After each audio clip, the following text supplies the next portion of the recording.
Hi, my name is Juan Guzman. I'm in the Business Administration program here at Cape Fear Community College, and today I want to talk to you guys about banking. Most importantly, I want to talk to you guys about how six of the biggest Wall Street banks reported through the roof profits, if not record breaking profits, this past quarter. Now, I based this all on an article I found on CNBC.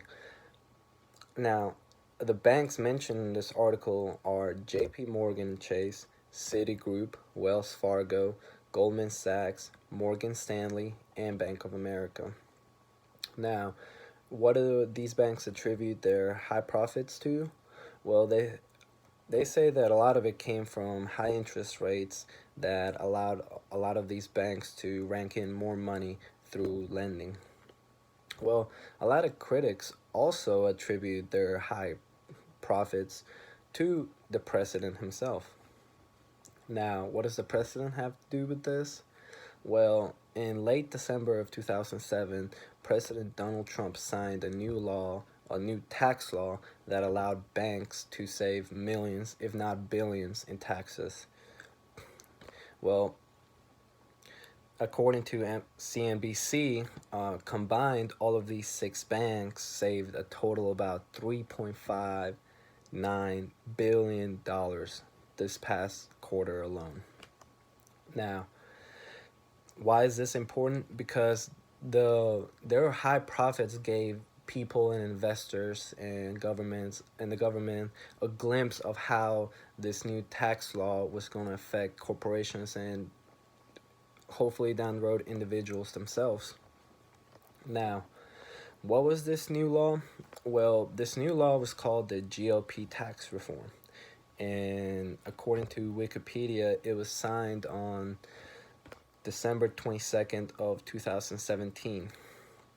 Now, what did this law do? It essentially helped reduce tax rates to businesses and individuals alike. Now, before this tax law went into effect, corporations had a maximum tax rate of about 35%.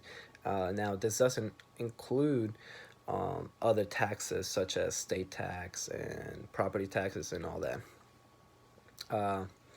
Now, JP Morgan reported that the past quarter they had an interest tax rate of 18.3%, while Goldman Sachs even had a lower tax rate at 17.2. While out of the six banks, the highest was Citigroup at 23.7%, which is still very, very low to what it was the year before at almost 35%.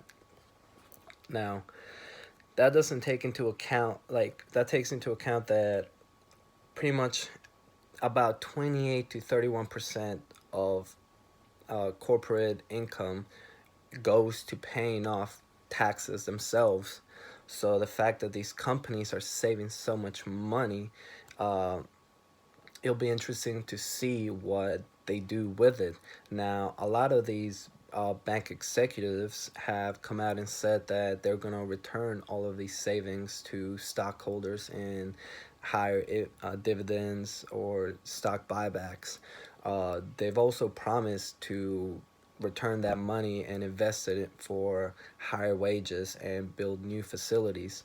So like I said, this is just what they've promised. So we'll see in the next couple months or years really how this law will affect businesses and the economy as a whole, and it'll be interesting to see how these banks will use that money, if they will use it wisely and help boost the economy. That's my presentation, and I hope you guys enjoyed it.